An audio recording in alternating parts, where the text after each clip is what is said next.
Todos conocemos, todos sufrimos directa, indirectamente, algunos con particular crudeza, los efectos de la pandemia, desempleo, empresas que cierran, todo tipo de problemas, pero también hay seriosísimos efectos en la salud mental de todos.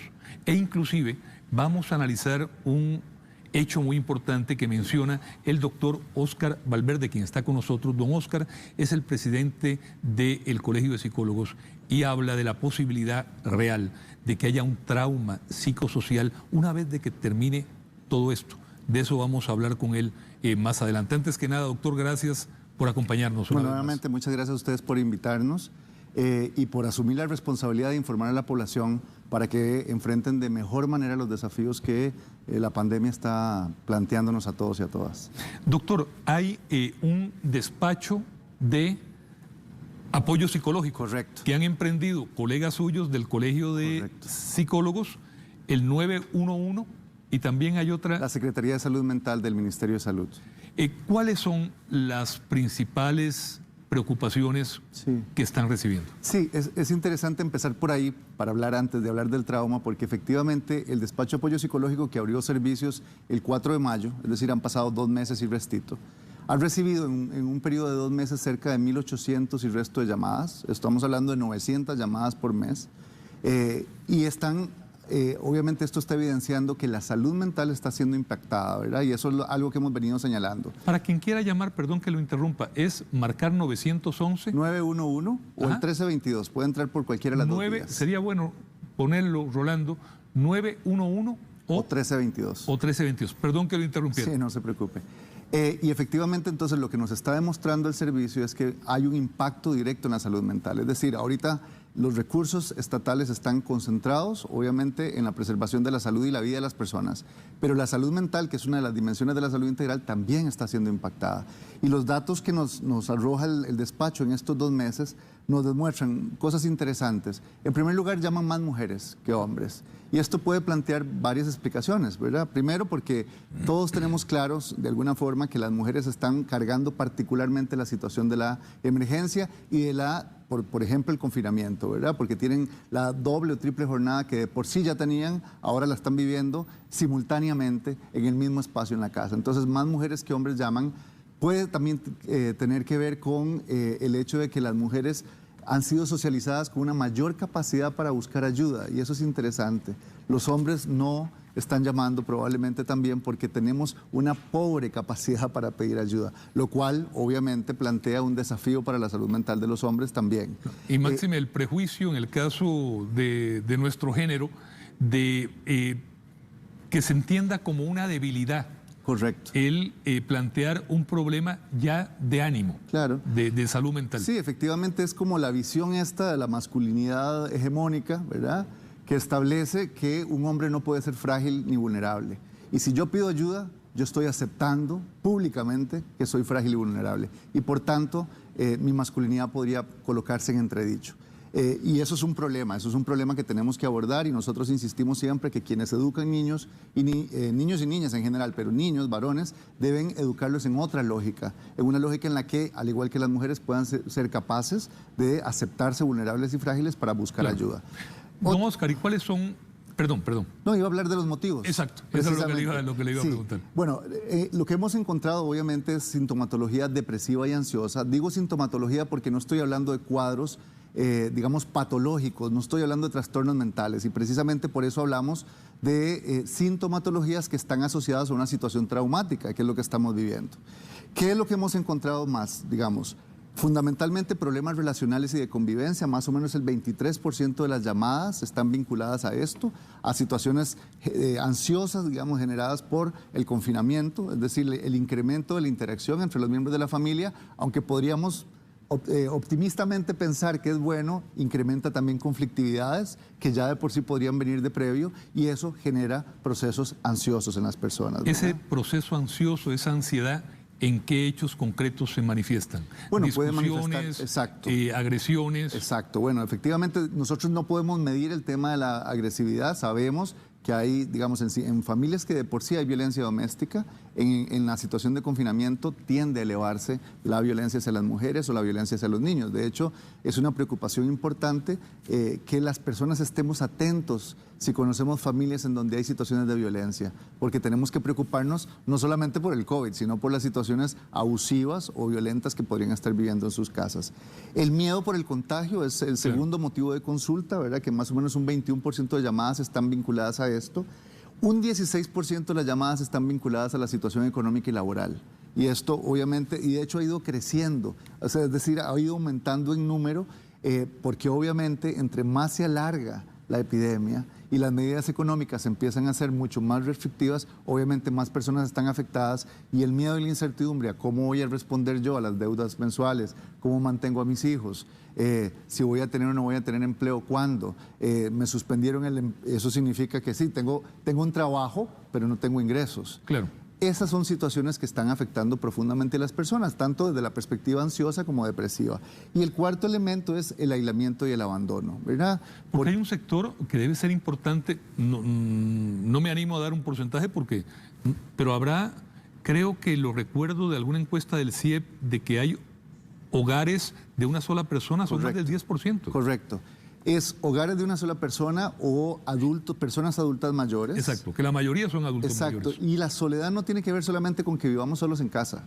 Podría ser el rol que ocupo en la casa o la forma en que me atienden en la casa y podría hacerme sentir un profundo sentido de soledad, porque ya no puedo ir al grupo de la iglesia, porque ya no puedo ir al grupo de adultos mayores al que frecuentaba y en mi casa no me ponen atención, ¿verdad? Entonces el aislamiento, la soledad o la sensación de abandono es el cuarto motivo de consulta que hemos recibido, digamos, en el despacho de apoyo psicológico. Podría hablarle de muchos más, solo traje estos 4, pero ¿qué es lo que nos demuestran estos motivos de consulta y esta cantidad de personas que ha utilizado el servicio? Pues que efectivamente es la evidencia de que hay un impacto profundo en la salud mental, no desde una perspectiva patológica, sino como una reacción absolutamente esperable y comprensible frente a una situación traumática. Alguien podría decir, bueno, usted es un poco exagerado, ¿cómo que trauma? Bueno, recordemos que trauma y trauma psicológico habla de una experiencia, una vivencia que afecta de una forma tal a una persona que puede dejar residuos, que altera completamente aspectos cognitivos, comportamentales, afectivos, emocionales, sociales, ¿ok? Y que va a dejar un residuo una vez que pase la situación traumática. Obviamente, no estoy hablando de un trauma psicológico solamente, es decir, no es un tema solo del individuo, sino que estamos hablando de un trauma psicosocial. Y eso marca una diferencia, porque las raíces del trauma psicosocial están más en la sociedad, ¿ok? La fuente está en la sociedad. ¿Y a qué me refiero a esto? La desigualdad a la que usted hacía alusión cuando presentó la entrevista, la desigualdad social que ha empezado... No es que la empezamos a ver, porque ya la conocíamos, es que empieza a exacerbarse y empieza a demostrarnos que hay grandes grupos de población que de por sí ya la estaban pasando mal y ahora la pasan peor. Entonces, esa sensación de incertidumbre, de miedo, de angustia, obviamente en ciertos sectores va a ser mucho mayor. Claro. Y esto empieza a afectar profundamente la sensación de estabilidad, de bienestar, obviamente, y esto va a afectar a largo plazo, sin duda.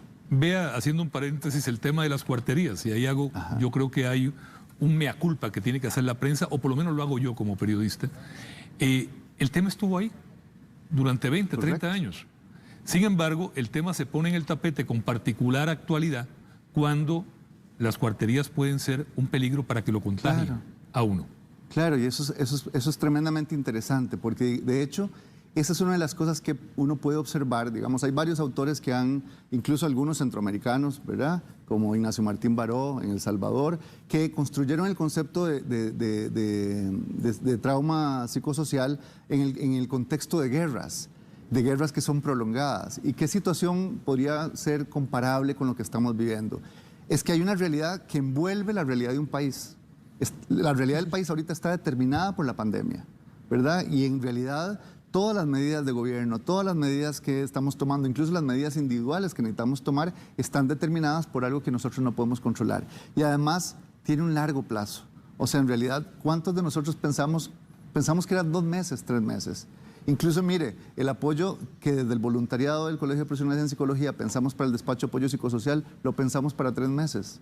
y ya vamos por 4 meses, una cosa así. Así es, y más bien a mí me llamó la atención cuando mucha gente se extrañó con las palabras del presidente el pasado domingo, cuando habló de que esta situación se va a prolongar fundamentalmente hasta que se descubra la vacuna. Ajá, y eso será 12, 18 meses. Ok.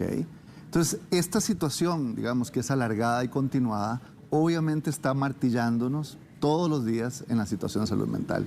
Y algunos teóricos e investigadores lo que han planteado es que afecta diferentes dimensiones de nosotros. En primer lugar, hay un aumento en la sensación de vulnerabilidad, ¿ok? Todos nos sentimos más vulnerables ahora y probablemente por eso es que estamos más sensibles. De repente uno está a veces al borde del llanto o absolutamente al borde del bajón. Las personas nos sentimos permanentemente vulnerables, aún estando en casas. Digamos, cuando uno conversa con las personas, son personas que se están cuidando, que no salen, etcétera, y aún así sienten una amenaza. Claro. Esa vulnerabilidad además exacerba un estado de alerta permanente. Nos quita el sueño, nos quita el apetito, podemos andar irritados. Incluso este estado de alerta, cuando uno, por alguna razón, a salir a comprar al supermercado, uno se encuentra en la calle con alguien que se acerca demasiado, uno inmediatamente reacciona, ¿verdad? Porque estamos en un estado de alerta que además genera una fatiga mental enorme. Otro elemento importante es el sentimiento de impotencia y de pérdida de control sobre la propia vida. Y eso está vinculado a la esperanza. Y esto es algo preocupante y por eso creemos que es importante que las autoridades sanitarias comprendan que además de manejar la crisis sanitaria en la perspectiva de salud y vida y también pensar en la situación económica, tenemos que pensar a largo plazo cómo vamos a atender la salud mental, porque la esperanza de las personas se está viendo afectada. En este momento la sensación de que yo no puedo decidir nada con mi vida, porque no puedo ayudarle a nadie, ni siquiera puedo ayudarle necesariamente a la persona que se contagió, que puede ser un familiar muy cercano, y yo no puedo hacer nada. O sea, esa sensación de impotencia también nos debilita, no solamente como personas, sino como sociedad, ¿verdad? Y hay que prestar atención a esto. La otro elemento es la alteración del sentido de realidad, ¿verdad?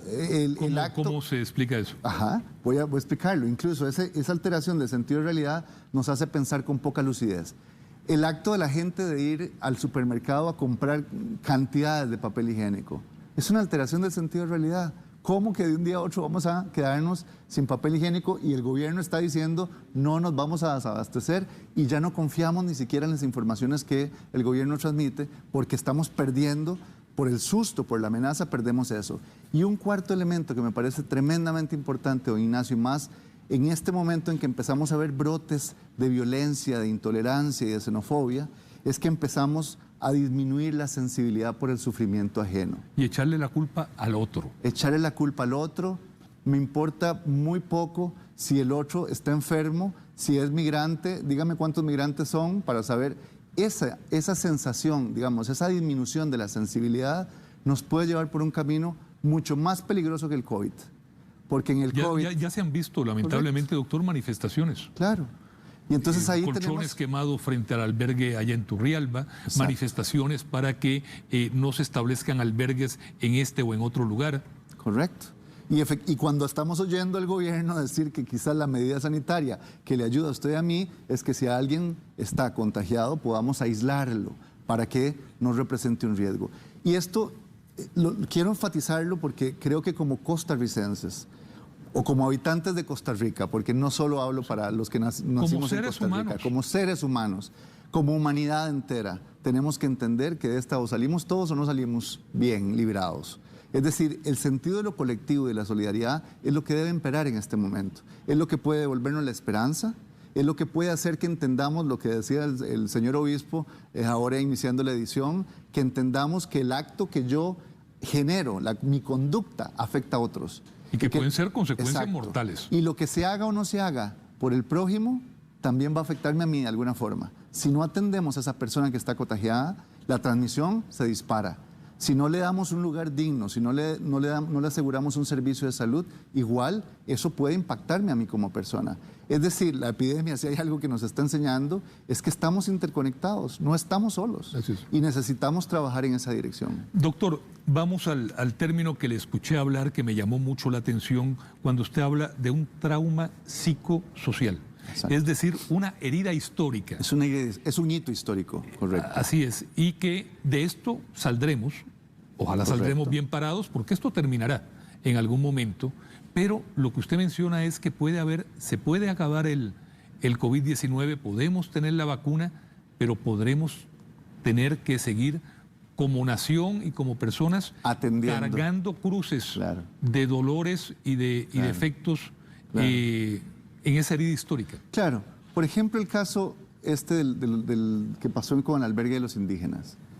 Dígame si ahí no hay un impacto de una herida histórica de sentir que una comunidad, que además es su comunidad también, son indígenas, es su comunidad, los rechace de esa manera y casi que haya una amenaza de muerte porque me están quemando unos colchones. Ahí hay una marca, una herida que incluso puede afectar el tejido social. Y olvidémonos que, digamos, no nos olvidemos, perdón, que el tejido social de alguna forma nos protege. Entre más juntos estén los hilos del tejido social, igual que fuera una chaqueta, más nos protege del frío. Bueno, entre más desunido esté el tejido social, estamos más desprotegidos. Esa herida que puede tomar, quiero explicar claramente que no es un mecanismo uniforme en todo el mundo, no es algo mecánico, no es que va a afectar igual a todas las personas y más bien lo preocupante es que hay sectores que van a salir más afectados y más golpeados. Lo triste también es que hay sectores que son los que menos afectados van a salir, que no logran mirar eso desde esa insensibilidad Porque humana. La verdad sea dicha, doctor, los sectores que van a salir más afectados, más golpeados, más desgarrados, son los que antes de que llegara el COVID-19 ya eran los más desgarrados, los más afectados y los más débiles. Exacto. Y eso es algo que tenemos que ver, lo tenemos ahí. Y no es simplemente el grupo de personas, porque algunos quisieran decir, y a mí me duele profundamente cuando uno lee en redes sociales hablar del darwinismo, ¿verdad? Social, que se mueran los de selección natural. No, no es una selección natural. Pero hay que ser un rotundo ignorante. Sí, no solamente, eso, sino un déspota. Sí. Realmente, o sea, sostener que hay unos que merecen estar vivos porque tienen buenas condiciones, porque tuvieron las oportunidades, y que hay otros que, bueno, ay, lo siento mucho, ve a ver qué hace. Eso realmente es una crisis de humanidad terrible. Y esa herida, ojo, ¿verdad? Porque tenemos que cuidarla para que esa herida no sea enorme y profunda y después nos lamentemos de no solo las muertes que vivimos, que son lamentables y son dolorosas, y es más doloroso además la insensibilidad de la gente que se pregunta cuál pandemia cuando está viendo gente muerta, ¿verdad? En todo el mundo. Y bueno, entonces desde esa perspectiva, más que solamente lamentar las muertes, podríamos lamentar una profunda, digamos, empobrecimiento de la vida, de la calidad de vida, de la dignidad en la vida de muchas personas. Usted hablaba de perder la sensibilidad ante el sufrimiento ajeno. Eso implica un montón de cosas. Eso implica mucho, eso es deshumanizar al otro. Exacto. Eso es deshumanizar al otro. Eso lo hemos visto en Costa Rica y hay gente que le molesta cuando hablamos de esto porque nos sentimos los ticos pura vida, ¿verdad? Siempre sentimos que somos el país de paz, etcétera. Y en una buena medida lo somos.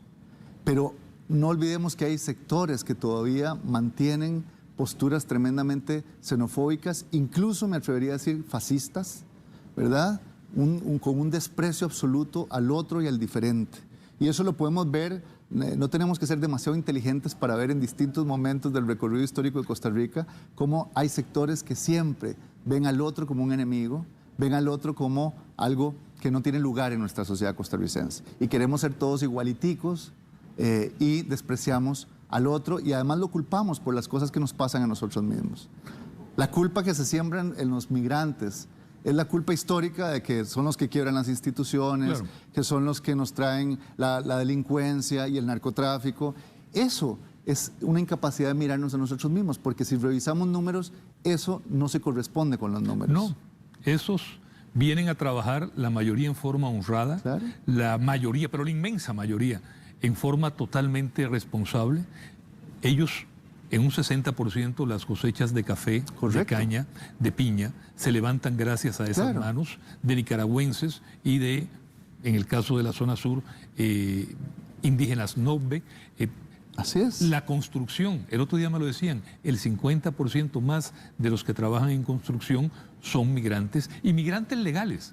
Claro. que trabajan conforme a nuestras leyes. Bueno, ¿En nadie es cuántos ilegal, hogares? don Ignacio, nadie es ilegal. No, nada. Estamos en condiciones administrativas irregulares migratorias. Estamos claros, pero sí destacar que no tienen el problema de que son ilegales. Correcto. Igual, ilegales o no legales, son seres humanos. Son seres humanos. Lo tengo claro, pero es destacar que la mayoría están a derecho.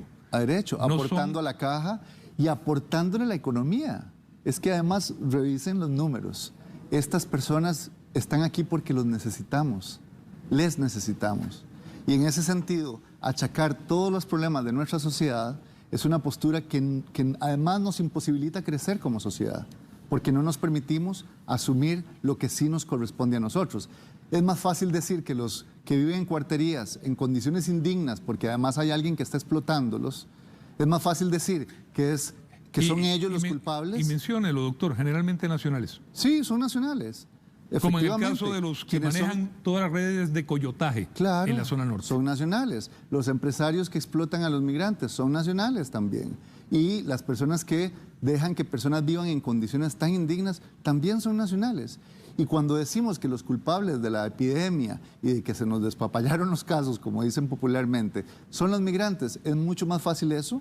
Es ubicar al enemigo, al culpable de la situación, que mirarnos a nosotros mismos y ver que hay gente que no acata las medidas, que hace fiestas en lugares finos y caros. O sea, esa es la parte que no estamos como sociedad mirando con suficiente cautela, profundidad y sensibilidad humana. Todo esto, esta situación inédita, anormal, extrema, ha sacado mucho lo bueno y lo malo. Ya no de nosotros como nación, de todos los seres humanos Así es. que están viviendo esta situación aquí en Somalia, en Chile o en Nueva York. En el caso nuestro, a veces se va uno a la cama por la noche pensando que ha sacado más cosas malas que buenas, doctor. A veces sí, a veces es muy triste cuando uno ve las noticias.